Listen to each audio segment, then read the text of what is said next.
Mission शक्ति के बारे में कंपोजिट विद्यालय अंबारी में किया गया जागरूक। फूलपुर कोतवाल सच्चिदानंद और महिला सब इंस्पेक्टर प्रियंका तिवारी ने मिशन शक्ति के बारे में दी जानकारी।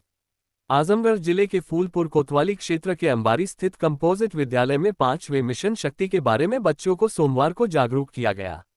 इस दौरान 5वें मिशन शक्ति के बारे में विद्यालय की छात्राओं को विस्तार से जानकारी दी गई। फूलपुर कोतवाली प्रभारी निरीक्षक सच्चिदानंद और महिला उपनिरीक्षक फूलपुर प्रियंका तिवारी ने 5वें मिशन शक्ति के बारे में छात्राओं को नारी सुरक्षा, नारी सम्मान और नारी स्वावलंबन के बारे में विस्तार से चर्चा किया। कोतवाल सच्चिदानंद ने कंपोजिट विद्यालय के परिवेश को सुसज्जित करने वाले प्रधानाध्यापक राजेश यादव की सराहना किया। 24 घंटे पुलिस आपकी सुरक्षा एवं सम्मान के लिए मौजूद है। उपनिरीक्षक प्रियंका तिवारी ने मिशन शक्ति के बारे में महिला उत्पीड़न सहित महिलाओं छात्राओं को 112, 1075, 1090, 108, 102 के बारे में बताया। 1090 महिला हेल्पलाइन के प्रति जागरूक किया गया। किसी नारी को कहीं भी किसी धन की दिक्कत हो तत्काल डायल करके मदद ले सकते हैं। पुलिस 24 घंटे आपकी सेवा तत्पर रहती है। तत्काल स्थानीय पुलिस को सूचित करें। अध्यक्षता कोतवाल सच्चिदानंद एवं संचालन प्रधानाध्यापक राजेश यादव ने किया। इस अवसर पर डॉक्टर उदयभान यादव, अंजू सिंह, सपना तिवारी, स्मृता यादव, शाहिद, आगद, मधुसूदन, प्रतिमा, राजेंद्र सोनकर आदि लोग रहे। मिशन शक्ति पर वक्ताओं ने क्या कहा, आइए सुनते हैं। इसके पहले ताज़ा तरीन खबरों के लिए जनहितकारी न्यूज़ 24 को सब्सक्राइब, लाइक और शेयर जरूर करें। विमेन पावर लाइन है, यानी सीधे सीधे वो महिलाओं के लिए ही है। आपके ही संबंधित जो भी समस्याएं हैं उनसे डील करती है। सबसे अच्छी बात यह है कि जब भी कोई ऐसी बात होती है छेड़खानी संबंधित, या कई बार जो बच्चे हैं 9-10 के हैं जो छोटे होते हैं, उनके साथ कई बार ऐसे अपराध होते हैं जो वो क्या करते हैं, अपने पापा से मम्मी से छुपाते हैं। ये सोचते हैं ये तो मेरे दूर के चाचा के बेटे हैं, ये तो मेरे मामा के बेटे हैं, मैं कैसे बताऊं कि इन्होंने मेरे साथ गलत किया है। होता है ना ऐसा। हम डरते इसलिए हैं क्योंकि ऐसी बात हम रखेंगे तो हो सकता है कि हमारे पेरेंट्स नाराज हो जाए, इसलिए डरते हैं ना। इसमें सबसे अच्छी बात क्या है कि अगर आप परेशान हैं और सूचना नहीं देना चाह रहे, थाने पर नहीं आना चाह रहे हैं, आप ये नहीं बताना चाह रहे कि मेरा नाम क्या है और मेरे साथ क्या दिक्कत हो रही है, यहाँ आकर झिझकते हैं, तो आप 1090 कहीं कोने पे जाइए, घर पे अपने मोबाइल ले लीजिए, 1090 सरल भाषा में 1090 याद रखिए, ठीक है। 1090 पे फोन कर दीजिए, बता दीजिए कि ये दिक्कतें हैं, मेरे घर पे ये लोग हैं, या फिर मेरे साथ पढ़ने वाला लड़का ये है, या फिर मैं पढ़ के कॉलेज से निकलती हूँ तो यहाँ पे इतने लोग इकट्ठा होकर के कमेंटबाजी करते हैं, छेड़ते हैं, है ना, बैठकबाजी करते हैं, या लड़कियों के स्कूल में छुट्टी होने का इंतजार करते हैं, तो आप इस पर सूचना दे सकती है। आपका नाम गुप्त रखा जाएगा। इसकी सबसे अच्छी बात यही है कि आइडेंटिटी डिस्क्लोज नहीं की जाती है। समझ रहे हैं बात आप लोग? समझ आ रही है ना? 1090 की खास बात क्या है कि आपकी आइडेंटिटी डिस्क्लोज नहीं की जाती है, यानी जब भी उस लड़के को या अपराध करने वाले को पकड़ते हैं तो ये नहीं बताते हैं कि उनका फोन आया था हमें। ठीक है।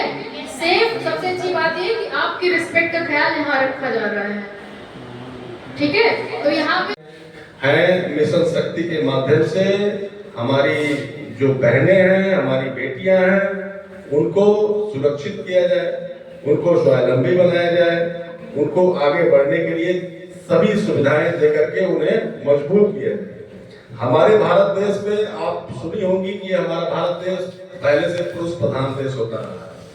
इसकी जरूरत क्यों सरकार को हमारे पड़ रही है?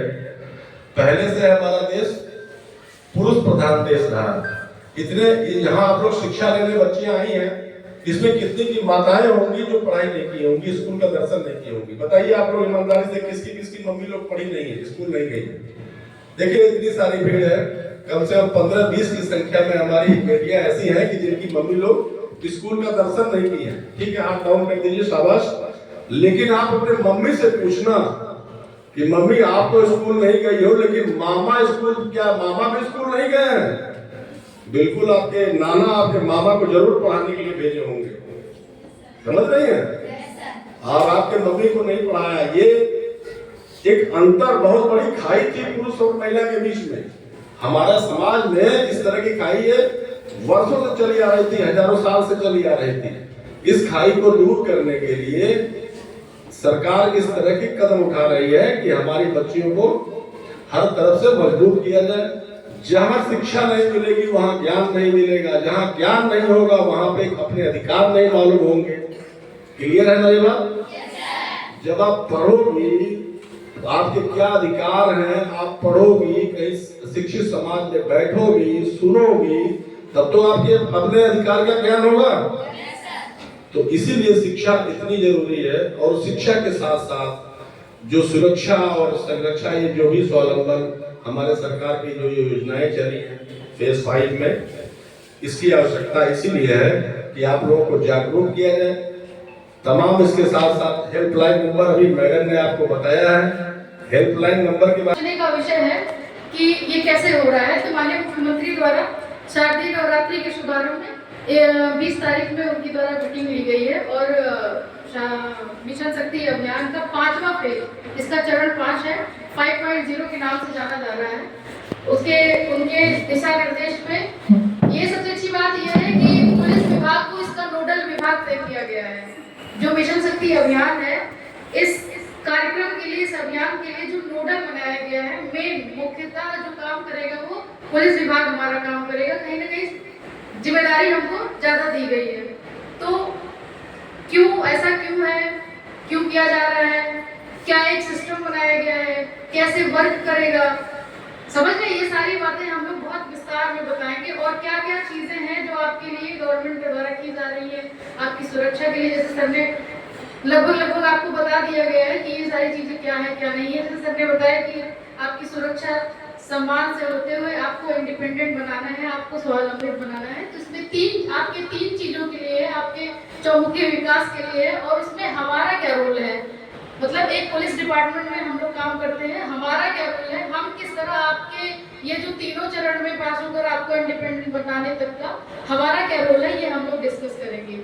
तो बताना यह है कि मिशन शक्ति का अभियान इसलिए किया जा रहा है कि इसके तहत एक अभियान चलाया जाए और एक जागरूकता प्रोग्राम किया जाए। इसके तहत आप सबको ये बताया जाए कि पुलिस विभाग इसमें कैसे काम करती है, कैसे आपकी सेफ्टी के लिए कौन कौन सी ऐसी चीजें हैं जो काम कर रही है और कौन सा सिस्टम बनाया गया है। तो अभी तक अभियान चल रहा था। खास बात यह है कि इस वर्ष इस अभियान के अंतर्गत मिशन शक्ति केंद्र आपके थाने पर स्थापित कर दिया गया है। पूरा इस मिशन शक्ति नाम से पूरा केंद्र ही बना दिया गया है, जिनमें माना यह जाता है कि वो महिला पुलिस चौकी की तरह काम करेगी। जब भी आप थाने में अपनी शिकायत लेकर जाएंगे, अगर आप थाने में विजिट करते हैं तो आप देखेंगे कि मिशन शक्ति केंद्र का, जो बच्चियां गई थी वो देखी होंगी कि लास्ट में जो ऑफिस बनाई गई है वो पूरी तरीके से मिशन शक्ति केंद्र है, जिनमें एक टीम बनाई गई है और वो टीम पूरा आप लोगों के लिए ही काम करेगी। उसमें कोशिश ये की गई कि ज्यादातर महिलाएं रहें, क्योंकि महिला की समस्या को ज्यादा समझ सकती है, ज्यादा सेंसिटिव तरीके से समझ सकती है।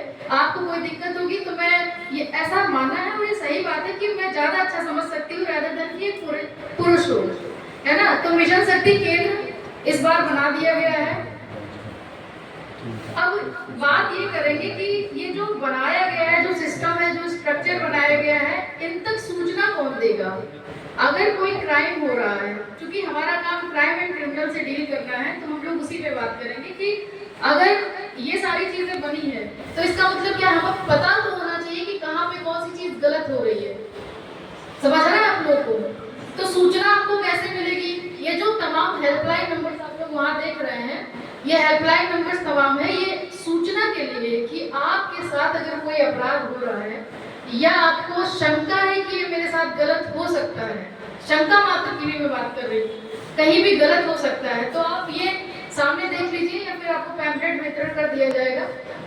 तमाम हेल्पलाइन नंबर है। मैं 112 से शुरू करूंगी क्योंकि करीब सारे बच्चे जान रहे हैं 112 की गाड़ियां घूम रही हैं आपके गाँव आपके स्कूल से होकर के चौराहे पर। सभी लोगों को पता है ना 112 के बारे में? नहीं पता। लगता है कि मुझे ट्रेवल करने में मेरे साथ कोई अपराध हो जाएगा या मेरे साथ कोई छेड़खानी कर सकता है या मुझे किसी प्रकार से, ये बहुत होता है अक्सर रात बिरात के टाइम में। अक्सर ड्राइवर क्या होते हैं, वो ड्रिंक किए होते हैं, नशे में होते हैं और किसी प्रकार का वो अपराध कारित कर सकते हैं आपके साथ। अगर आपको लगता है, शंका भी है, तो भी आप 112 को फोन कर दीजिए। ये बता दीजिए कि मैं यहाँ से जा रही हूँ, मैं इस बस स्टॉप पे हूँ, इस रेलवे स्टेशन पे हूँ, मुझे मेरे घर आप छोड़ दीजिए, मुझे इस बात का डर है। तो सबसे अच्छी बात है, ये कुछ दिन पहले एक घटना हुई थी जिसमें बाद में आदेश आया कि अगर महिलाएं रात में ट्रेवल कर रही है और उनको लगता है तो वो 112 की फोन करके 112 पे वहाँ पे गाड़ी आ जाएगी, वो आपके घर तक सेफली पहुँचा देंगे। ये अच्छी चीज़ है कि नहीं?